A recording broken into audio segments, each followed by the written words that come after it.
नमस्कार साथियों, आप सभी को मेरे YouTube चैनल में स्वागत है। और आज हम बात करेंगे एमए समाजशास्त्र संरचनावाद के संदर्भ में। आइए देखते हैं संरचनावाद क्या होता है। तो संरचनावाद सामाजिक घटनाओं के अध्ययन का एक ऐसा उपागम है। संरचनावाद सामाजिक घटनाओं के अध्ययन का एक ऐसा उपागम होता है जिसमें सामाजिक क्रिया की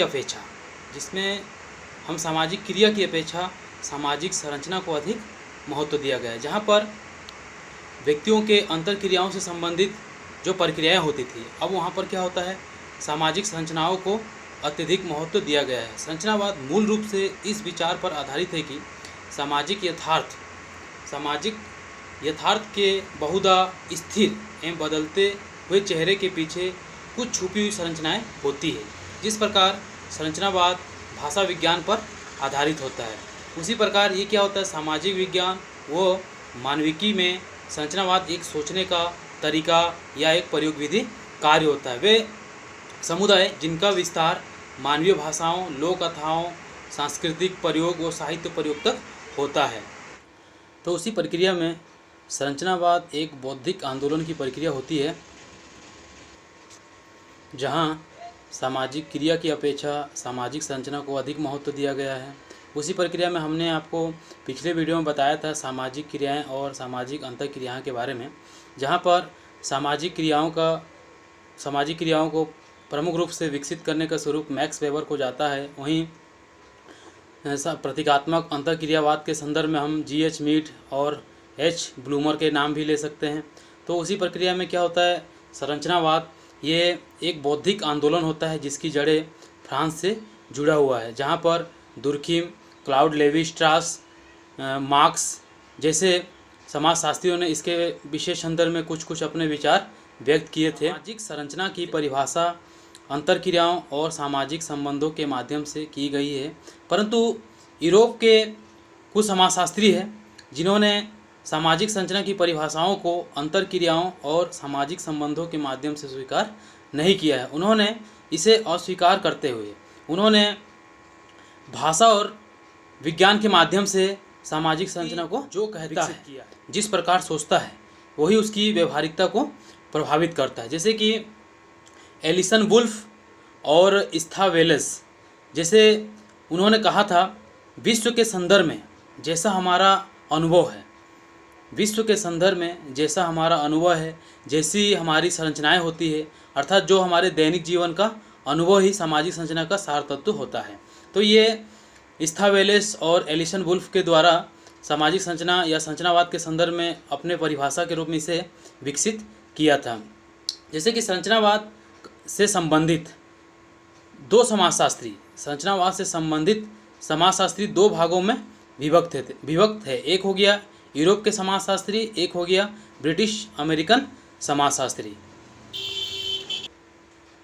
यूरोप के समाजशास्त्री भाषा और विचार के माध्यम से सामाजिक संरचना का महत्वपूर्ण आधार मानते हैं।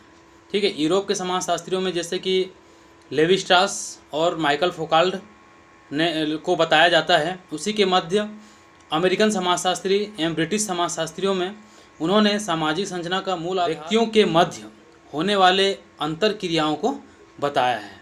उसी प्रक्रिया के अंतर्गत अमेरिकन एवं ब्रिटिश समाजशास्त्रियों के अंतर्गत जैसे कि हम पीटर ब्लाउ को रख सकते हैं, जिन्होंने आनुभविक अध्ययन के आधार पर सामाजिक संरचना को महत्व प्रदान किया है।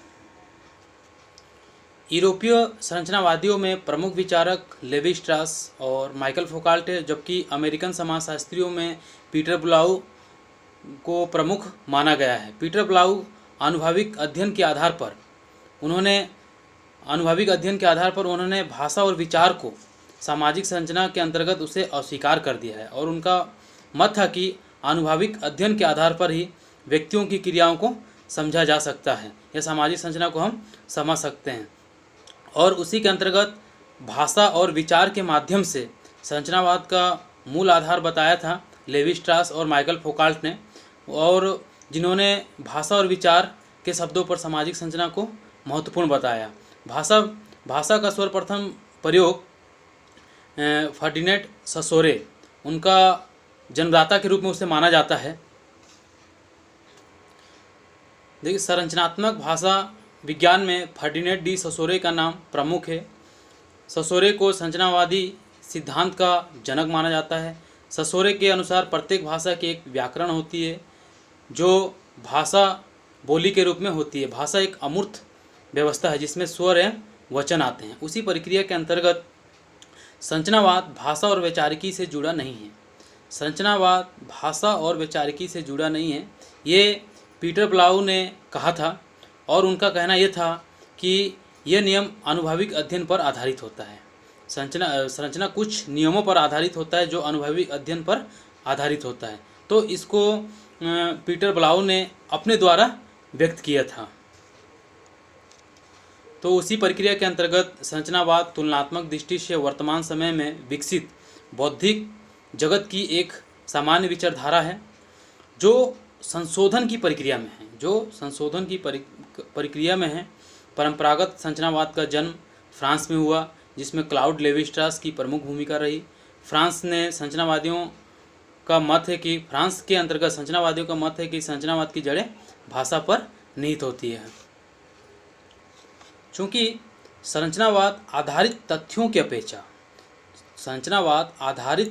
अपेक्षा गहरी संरचना को महत्व देते हैं, अतः यह मार्क्स एवं फ्रायड के दृष्टिकोण के समांतर उसका एक भाग है। ये दोनों अंतर्निहित कार्यों, अचेतन और ट्रांसपर्सनल शक्तियों को ज़्यादा महत्व देते हैं, चेतनाओं और व्यक्ति की पसंद पर कम ध्यान देते हैं। इसलिए मार्क्सवाद एवं फ्रायडवाद के समान ही संरचनावाद में लगातार विष्टि का आधुनिक हास, स्वयं का वृहद रेखाचित्र एवं अवैयक्तिक सिद्धांत को महत्व दिया जाने लगा। तो इसी प्रक्रिया के अंतर्गत संरचनावाद अंतर्निहित कार्यों, अचेतन प्रक्रियाओं, ट्रांसपर्सनल शक्तियों, इन सभी शक्तियों को अधिक महत्व देते हैं, जो कि चेतनाओं और व्यक्ति की पसंद पर काम पर कम ध्यान देते हैं। इसी के अंतर्गत संरचनावाद एक घटनाओं का अध्ययन अपनी संरचना के अंतर्गत करते हैं, ना कि सामाजिक क्रिया के अंतर्गत। तो ये हुआ संरचनावाद, जहाँ पर दो समाजशास्त्रियों के रूप में हम इसे देख सकते हैं, देखे भी, पढ़े भी, और ऐसा लगा जहाँ पर भाषा और विचार के माध्यम से संरचनावाद को समझाया गया, तो वहीं पीटर ब्लाउ ने अपने एक व्यक्त दिया कि हम भाषा और विचार के माध्यम से संरचनावाद को महत्वपूर्ण नहीं बता सकते हैं।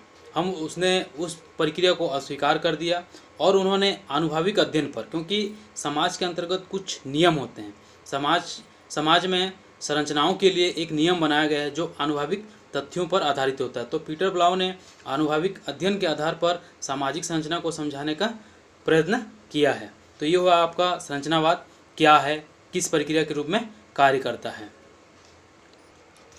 तो देखिए, अब हम देखते हैं लेवी-स्ट्रास के बारे में। उन्होंने संरचनावाद के संदर्भ में अपने कुछ विचार व्यक्त किए तथा संरचनावाद का जनक के रूप में भी इसे हम प्रस्तावित कर सकते हैं, उन्होंने अपनी एक महत्वपूर्ण पुस्तक the elementary structure of kinship, जिसमें उन्होंने चचेरे ममेरे भाई बहनों विवाह पद्धति का विवेचन किया। स्ट्रास ने अपने सिद्धांत का आधार दुर्खिम से लिया है। उनका जो सिद्धांत था संरचनात्मक विनिमय के नाम से जाना जाता है। चलिए हम स्क्रीन पर चलते हैं और देखते हैं।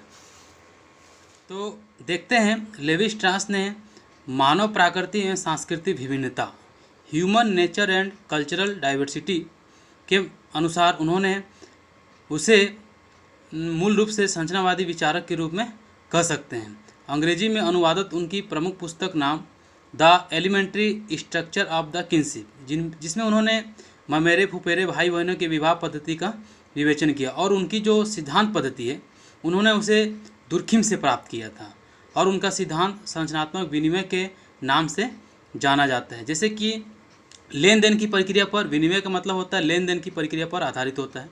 जैसे कि चचेरे ममेरे फुफेरे भाई बहनों का विवाह होता है, तो इसमें क्या होता है, एक विनिमय पद्धति पर यह आधारित होता है, जिसमें एक घर से बेटी आती है तो दूसरे घर से भी बेटी आती है। तो जहाँ पर एक्सचेंज की बात आती है, विनिमय मतलब एक्सचेंज की बात आती है, यदि लेन देन मतलब कि एक घर से कहीं बेटी जा रही है तो दूसरे उसी घर से ही एक बेटी को प्राप्त करते हैं, तो ये विनिमय सिद्धांत पर आधारित है। ये प्रक्रिया उन्होंने दुर्खिम से प्राप्त की थी।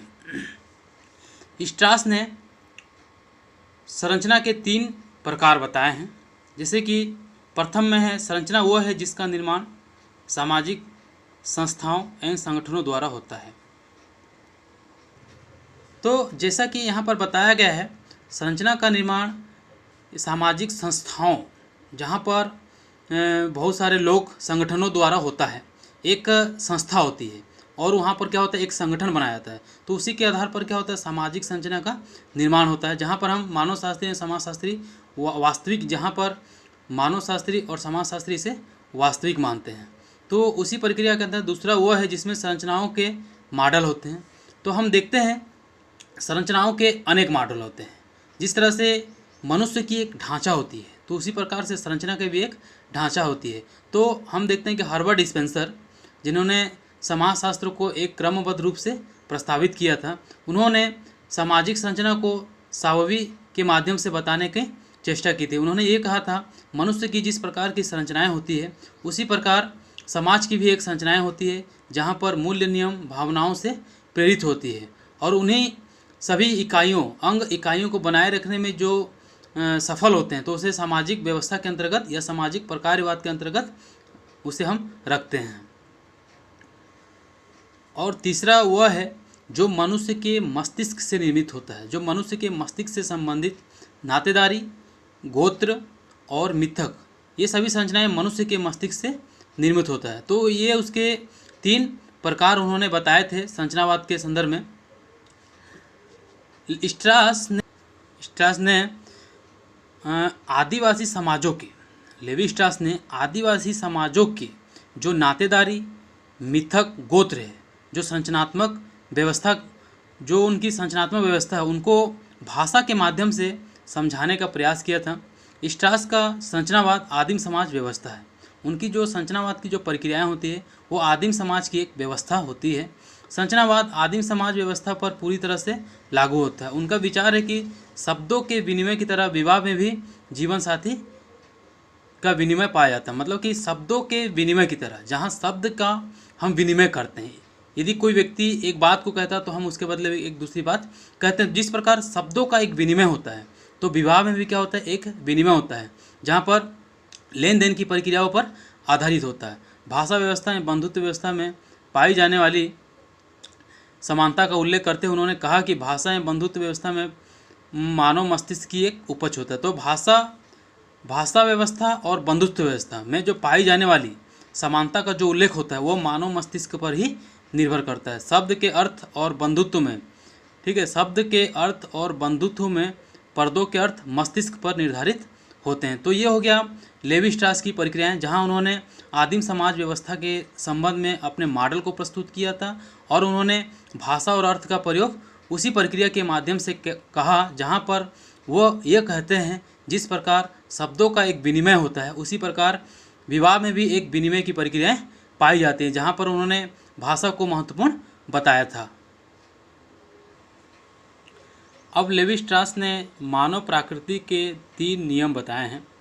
तो उसी प्रक्रिया के अंतर्गत पहला है, सभी संबंधों में व्यक्तियों को कुछ न कुछ लागत देनी पड़ती है, लेकिन इस लागत के आर्थिक एवं मनोवैज्ञानिक कारणों के अतिरिक्त समाज की भी कुछ लागत होती है। जैसा कि हम कहते हैं, सभी संबंधों में व्यक्तियों को कुछ न कुछ लागत देनी पड़ती है, चाहे किस प्रकार की भी प्रक्रिया क्यों ना हो, तो मनुष्य को कहीं ना कहीं लागत की प्रक्रिया देनी ही पड़ती है। लेकिन इस लागत के आर्थिक एवं मनोवैज्ञानिक कारणों के अतिरिक्त समाज भी कुछ लागत होती है। जैसे कि लागत को समाज की परंपराएं, नियम, उपनियम, रीति रिवाज तथा मूल्य भी कहते हैं। ये सभी सामाजिक लागतें व्यक्ति को अपने व्यवहार द्वारा चुकानी पड़ती है, जहाँ पर उसकी व्यवहारिकता को खोज कर सकते हैं।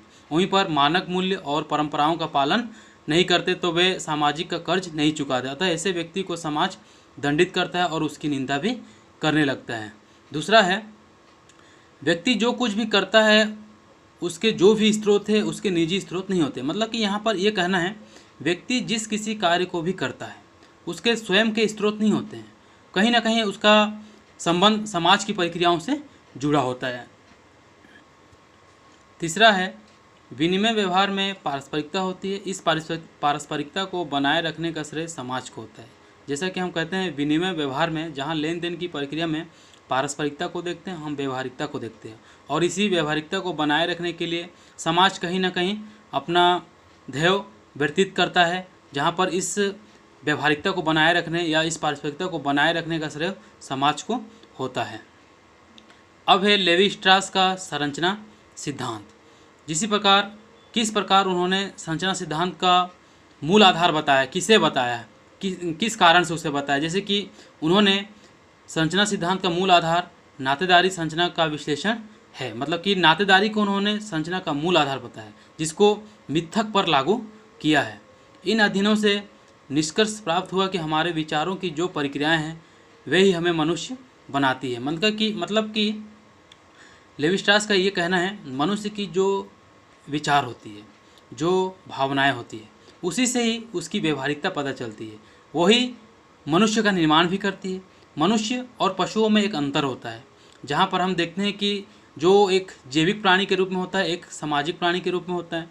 तो हम जैसे कि मनुष्य एक जन्म लेता है तो क्या होता है, एक जैविक प्राणी के रूप में कार्य करता है, लेकिन धीरे धीरे परिवार, पड़ोस और समाज के संदर्भ में आने के कारण उसे एक सामाजिकरण का दर्जा मिलता है, जिससे व्यक्ति अपने आप को पहचानता है, जिसमें व्यक्तित्व की पहचान होती है। तो व्यक्ति अपने विचारों, अपनी भावनाओं, अपनी कलाओं से ही अपनी व्यक्तित्व की पहचान करते हैं। स्ट्रास का मत है कि जो कुछ हमारा दैनिक जीवन है, जो हमारे दिन प्रतिदिन की कार्यों में लगे हुए, जो हमारे दिन प्रतिदिन की कार्य चल रहे हैं, जैसे व्यवसाय, रीति रिवाज, परंपराएं आदि, इन सभी के पीछे मनुष्य की बौद्धिक गतिविधियां हैं। ये जो प्रक्रिया है, जैसे कि हम कोई व्यवसाय करते हैं, रीति रिवाज का पालन करते हैं, परंपराओं को आगे लेकर चलते हैं, तो ये सब क्या है, हमारी बौद्धिक गतिविधियाँ होती है। किसी भी सामाजिक जीवन को व्यतीत करने से पहले हम किसी न किसी अर्थ की आवश्यकता पड़ती है। किसी भी सामाजिक जीवन को व्यतीत करने के लिए हमें अर्थ की व्यवस्था करनी पड़ती है, आवश्यकता पड़ती है, जहाँ पर हमें बौद्धिक गतिविधियाँ आवश्यक लगती है, जहाँ पर हमें जीवन की उद्गम बौद्धिक गतिविधियों की आवश्यकता पड़ती है।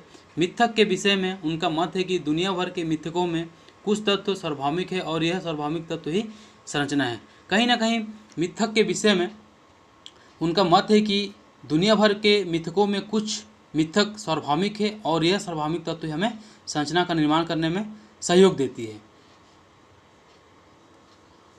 तो इसी प्रक्रिया के अंतर्गत लेवी स्ट्रास क्या एक जटिल संरचनावादी माने जाते हैं, जहां उन्होंने समाजशास्त्र के अंतर्गत मिथक शब्द का प्रयोग किया है और उन्होंने सैद्धांतिक और अवधारणात्मक सामग्री उपलब्ध है, उन सब पर स्ट्रास का प्रभाव काफ़ी अधिक है। इसी कारण से लेवी स्ट्रास को संरचनावाद का जनक माना जाता है। तो ये हुआ संरचनावाद के संदर्भ में लेवी स्ट्रास के विचार। और अब हम इसके अगले वीडियो में देखेंगे उत्तर संरचनावाद, जहाँ पर माइकल फौकाल्ट ने अपने विचार व्यक्त किए थे। धन्यवाद।